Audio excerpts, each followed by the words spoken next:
ห็นขวัญยืนไปกับแฟนเก่าใส่บอกว่าเลิกกับเขาคนฮักเก่าบ่เอาอีกแล้วแต่มาวันนี้เห็นคนดียืนเฮียงเคียงแอวน้ำตาของอายแต่แควไหลลงแล้วอาบแก้มสองข้างโอ้โนแอวบาง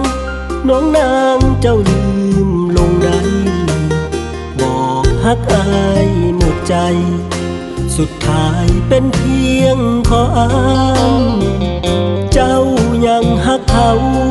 คือบอกอายเด้น้องนางคบกับอายไปเพื่ออีหยังถ้ายังบ่ลืมแฟนเก่าขอเว้าสั้นๆอายคนคือกันเด้อบ่แม่นควายคือมาตัวอายหรืออยากผ่อนคลายคบเพียงแก้งัน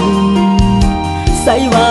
สิฮักกับอายแล้วสิลืมเขาบัดนี้บ่จำคำเว้าที่สองเฮาเคยสัญญากันปัจจุบันอายคงฝันแต่เพียงผู้เดียวบอกฮักอายแน่นเหนียวน้องมาเบี้ยวลืมเพียงพันอายเบิดแห้งสู่ที่ผ่านมาเป็นเพียงความฝันน้องบอกว่าสิฮักกันแต่น้องนั้นบ่ลืมแฟนเก่า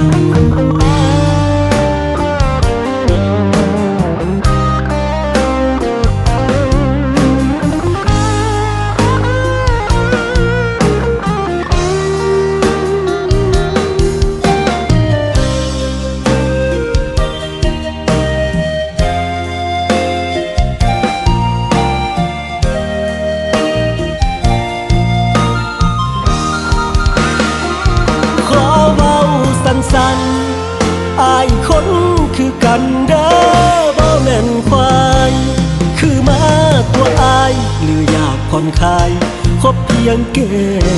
งันใส่ว่าสิฮักกับอายแล้วสิลืมเขา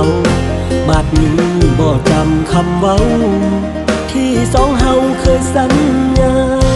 กันปัจจุบันอายคงฝันแต่เพียงผู้เดียวบอกฮักอายแน่นเหนียวน้องมาเบี้ยวลืมเพียงพันอายเบิดแห้งสู่ที่ผ่านมาเป็นเพียงความฝันน้องบอกว่าสิฮักกันแต่น้องนั้นบ่ลืม